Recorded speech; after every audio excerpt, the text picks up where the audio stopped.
नमस्कार दोस्तों, मैं सुनील कुमार आपका स्वागत करता हूं आपके अपने चैनल क्या ऐसा होता है।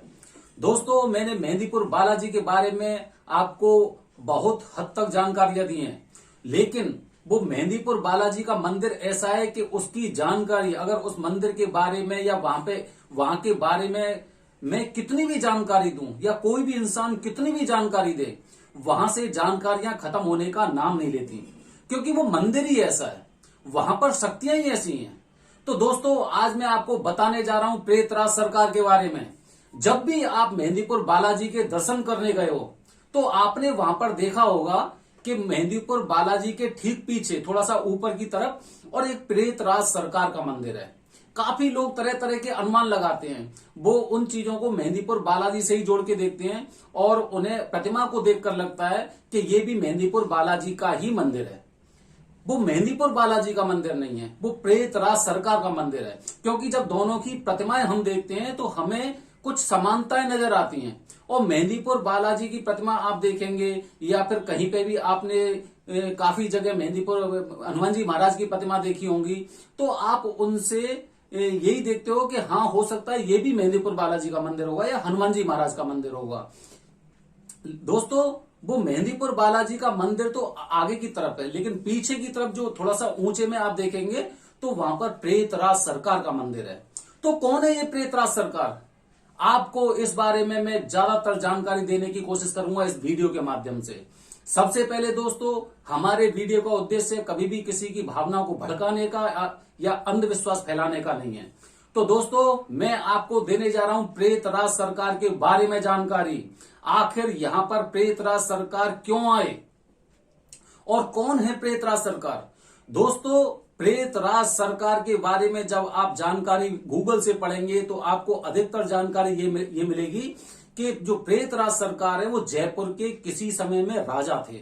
करीब आज से 2000-5000 साल पहले वहां के ऐसे राजा थे कि देश विदेश से अगर कोई इंसान वहां पर पहुंचता था जिस पर ऊपरी बाधा होती थी, जैसे भूत प्रेत या कुछ ऐसी समस्या होती थी, तो वो उनके अंदर जो प्रेतराज सरकार थे उनके अंदर ऐसी शक्तियां थी कि किसी तरह का भूत हो, प्रेत हो, जिंद हो या कुछ भी हो, उन समस्याओं का मिनटों में समाधान कर देते थे। उनके पास ऐसी शक्तियां थी।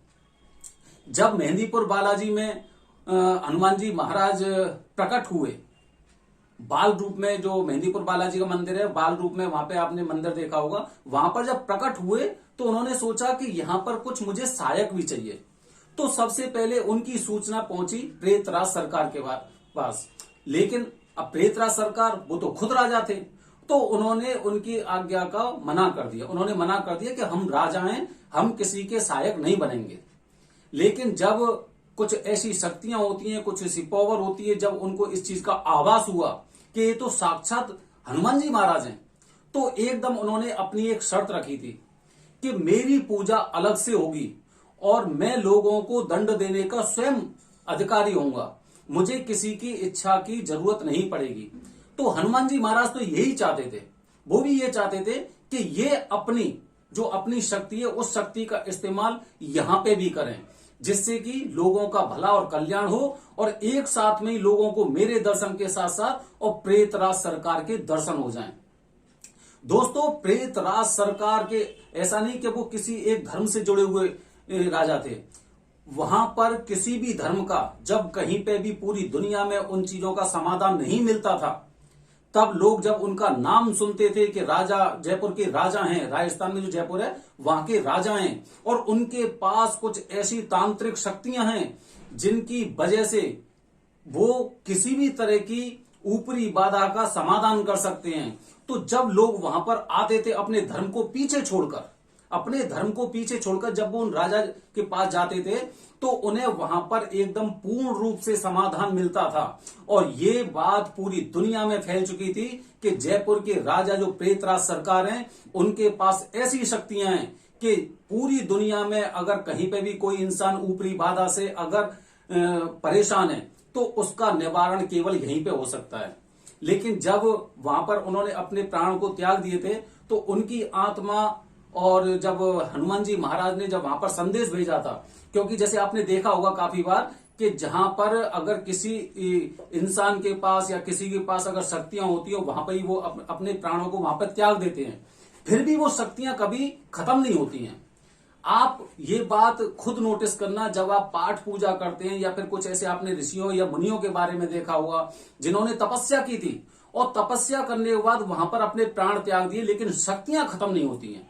इंसान अपने जीवन में जो भी कर्म करता है, जो शक्तियां अर्जित करता है, वो शक्तियां कभी खत्म नहीं होती। बस शक्तियां एक जगह से दूसरी जगह पर चली जाती हैं, एक इंसान से दूसरे इंसान के अंदर चली जाती हैं, लेकिन शक्तियां कभी खत्म नहीं होती हैं। ऐसे ही प्रेतराज सरकार की शक्तियां कभी खत्म नहीं हुई थी और आज भी उतनी ही बरकरार हैं। आप वहां पर जाके देखेंगे तो आप देखेंगे वहां पर किस तरह के लोग आते हैं जो पूरी तरह से अपने जो उनका जो वो होता है उसमें पूरी तरह से नहीं होते। इंसान के ऊपर वो अपने दिमाग में उनके वो अपने बस में नहीं होती है चीजें, वो ऐसी ऐसी हरकतें करते हैं जो उनके बस से बाहर होती हैं। तो लोग अनुमान लगा लेते हैं कि ये इंसान अपने बस में ना होकर इस पर किसी और साया का प्रभाव है, जिसकी वजह से और इसे ये परेशानी हो रही है। तो जब वो प्रेतराज सरकार के मंदिर में जाता है, जैसे ही मंदिर में प्रवेश करेगा, जैसे कल के वीडियो मैंने आपको बताया था, वहां पर कचहरी लगती है और कचहरी में पेशी होती है। तो जब उस इंसान की प्रेतराज सरकार के दरबार में पेशी होती है तो वो अपना रूप दिखाने लग जाता है, लेकिन वो उस स्थान को छोड़ नहीं सकता जब तक उसका समाधान नहीं हो जाएगा। तो इंसान अलग हो जाता है और शक्ति जो तांत्रिक शक्ति जो ऊपरी बात आती है वो वहीं पे रह जाती है। और जो प्रेतराज सरकार है, प्रेतराज सरकार क्या कहते हैं, उस शक्ति को जो ऊपरी बात आती उसे अपने तांत्रिक विधि से और वहीं पर बांध देते हैं और उसे कष्ट देते हैं। तो प्रेतराज सरकार के बारे में मैंने आपको जानकारी दी है। प्रेतराज सरकार, जब आप वहां पे मेहंदीपुर बालाजी जाते हैं तो आप वहां पर साक्षात रूप से देख सकते हैं कि वहां पर 2 घंटे की पूजा होती है, 2 से 4 बजे तक। 2 से 4 बजे तक वहां पर जो कचहरी लगती है या कीर्तन होता है, तो वहां पर जब आप देखेंगे तो वहां पर अधिकांश लोग ऐसे ही होंगे। अब चूंकि वो मेहंदीपुर बालाजी के पीछे ही है और मेहंदीपुर बालाजी के वो सहायक है, इसीलिए वहां पर हनुमान चालीसा का भी पाठ होता है। आप देखेंगे वहां पर कि जब वहां पर लोग अपने एक दूसरे खेलते हैं, जो आत्मा वो खेलती हैं, तो उस समय जो उनके आसपास के लोग होते हैं वो वहां पर हनुमान चालीसा का पाठ करते हैं, जिससे कि वो शक्ति पूरे मंत्र में बंधकर और जो प्रेतराज सरकार है उनकी तांत्रिक शक्ति में बंधकर और वो उस दरबार से बाहर नहीं जा सकती। तो दोस्तों, प्रेतराज सरकार के बारे में मैंने आपको ये जानकारी दी है।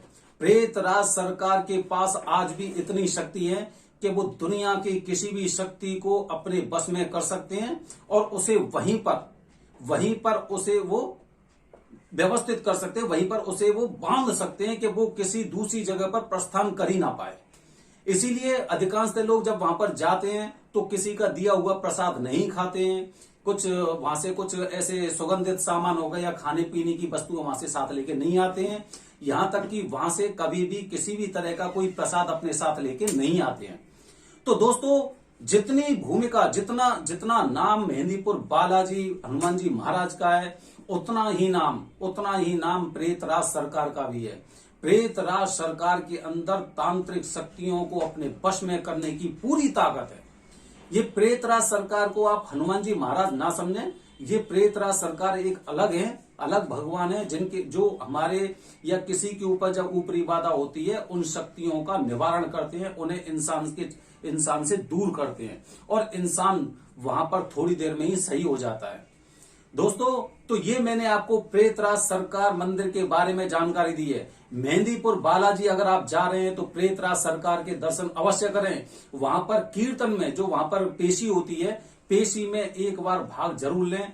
आप देखेंगे वहां पर प्रेतराज सरकार की शक्ति आज भी उनके अंदर इतनी शक्ति है, क्योंकि शक्तियां कभी खत्म नहीं होती हैं। धन्यवाद दोस्तों, हमारी वीडियो को ज्यादा से ज्यादा लोगों तक शेयर करें, क्योंकि अधिकांश लोग ये समझते हैं कि जो हनुमान जी मेहंदीपुर बालाजी का मंदिर है ये बाल रूप में है और बड़े रूप का मंदिर पीछे है, जिसे प्रेतराज सरकार बोलते हैं, लेकिन ऐसा नहीं है। प्रेतराज सरकार अलग देवता है और मेहंदीपुर बालाजी जो हनुमान जी महाराज है बाल रूप में, वो अलग है।